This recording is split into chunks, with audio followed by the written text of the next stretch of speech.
Indigenous Rights Radio, because knowledge is power.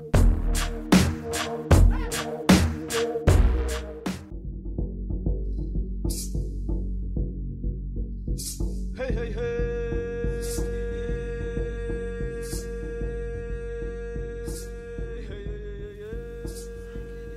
In May 2023, in Oaxaca, Mexico, indigenous leaders meet to share their experience in the indigenous language work.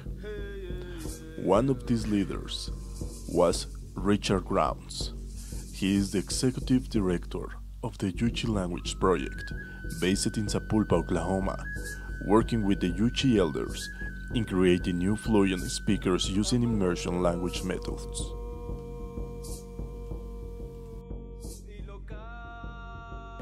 Vasa, Anzadit Neti Sale, Shishba Hodzogini,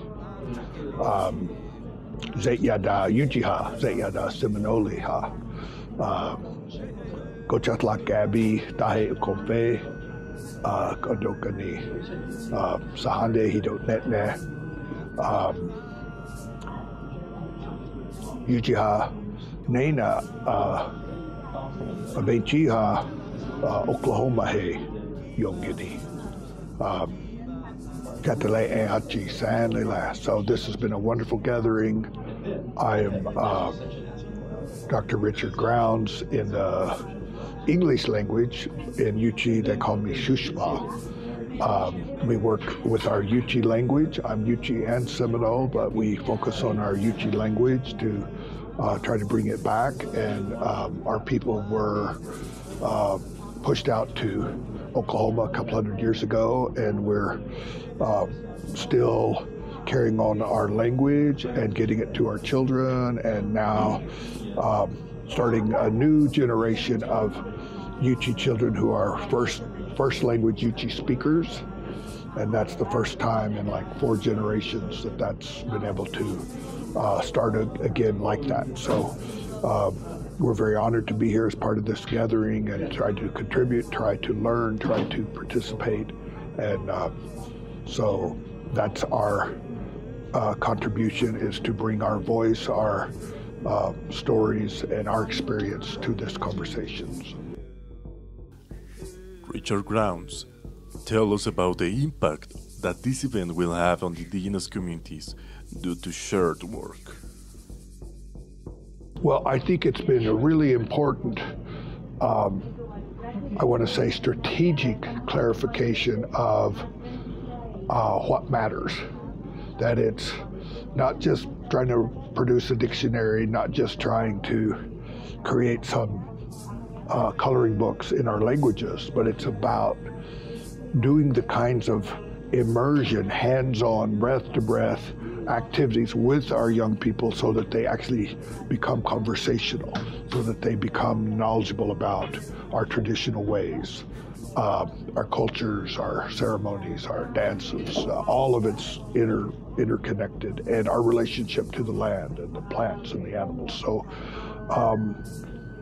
I think this has been really been a successful gathering to help clarify the understanding that the seductive messaging and the constant cadence from the colonial model is that, you know, your language is disappearing, your language is dying, so you must make a dictionary, you must put it in the local museum.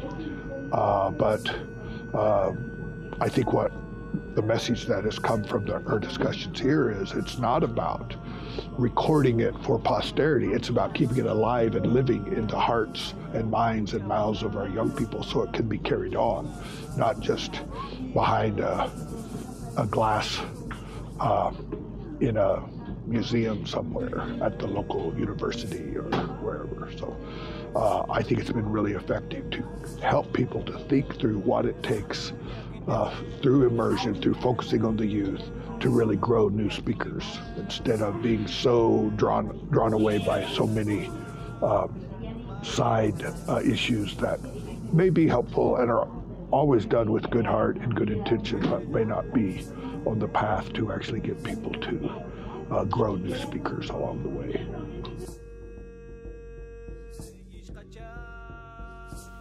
What were your expectations before coming to this event? Were they fully filled? I can say that I had high hopes. My expectations maybe weren't as high as my hopes, but I was especially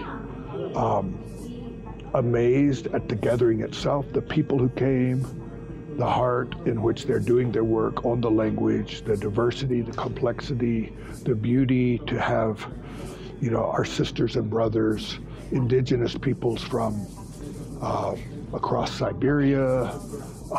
Was just absolutely amazing to meet them and to hear of their effort to keep their language alive, and our Salish sisters and brothers, and so many different communities that were represented. It really mattered, I think, to have people of such amazing talent, but especially of a goodwill, who were invested in doing the best they could to elevate their language and bring along their young people to become a new generation to carry on their traditional ways. So my expectations were exceeded by far in terms of the productivity and the learning and sharing and the connection with so many different people in our community. In the Yuchi Nation, our elders say, together we can move forward. And this has been such a beautiful example of working together and learning from one another and moving it forward. Finally, he shares a brief reflections with us to continue motivating our work in the revitalization of indigenous languages.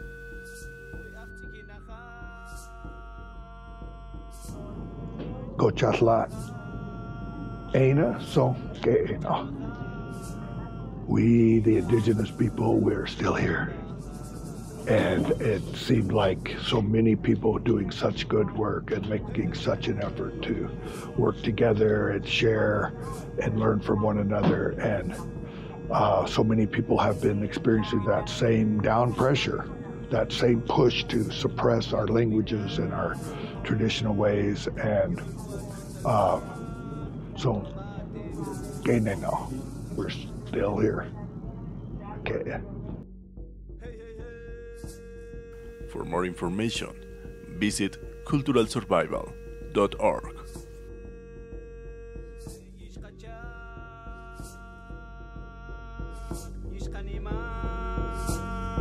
O kawinak ko kasi